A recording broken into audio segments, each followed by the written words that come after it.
உங்களுடைய ஆவிக்குரிய வாழ்க்கையை குறித்து உங்களுக்கே என்னால் நம்பிக்கை இல்லை. ஆண்டவர் என் கூட இருக்கிறாரு, அவர் என் கூட ஜேர்னி பண்ணுவார், என் கூட எல்லாத்தையும் பேசுகிறாரு அப்படின்னு சொல்லி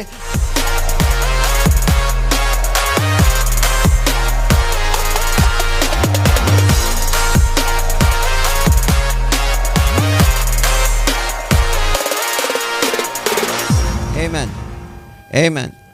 ஸோ ஒரு டிசிஷன் நீங்கள் எடுக்க பாருங்க, இப்போ நல்ல உபவாசம் எடுத்து ஜெபம் பண்ணு ஏந்துங்களா.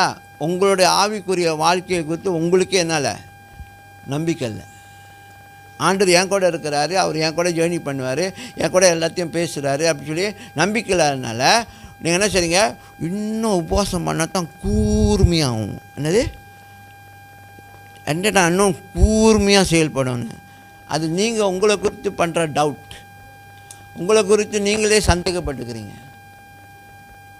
ஏமேன் ஏமேன். ஆண்டவர் உங்களோடு பேசுவார். அவருக்கு எப்படி பேசணும்னு தெரியும். நீ உபவாசம் எடுத்தால் தான் பேசுவார்னு இல்லை, ஆனால் நீ அப்படி தான் பழகிக்கிட்ட. நீங்கள் அப்படி தான் பழகிட்டேன், உபவாசம் எடுத்தால் தான் ஆண்டவர் பேசுவார் அப்படின்னா அப்படி தான். அப்போ உங்களுக்கு உபவாசம் போனால் தான் ஆண்டவர் பேசுறது கேட்கும். புரியுதா? கேட்குறீங்களா இல்லையா? கேட்குறீங்களா இல்லையா? Okay, so keep this in your mind that God's presence is the ultimate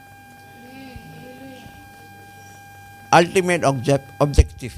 அவருடைய நோக்கமே நீங்கள் அந்த பிரசனத்தில் வாழணும், அந்த பிரசனத்தில் பயணம் செய்யணும், அவர் கூட எப்போதுமே இருக்கணும், அவர் உங்கள் கூட எப்போதுமே.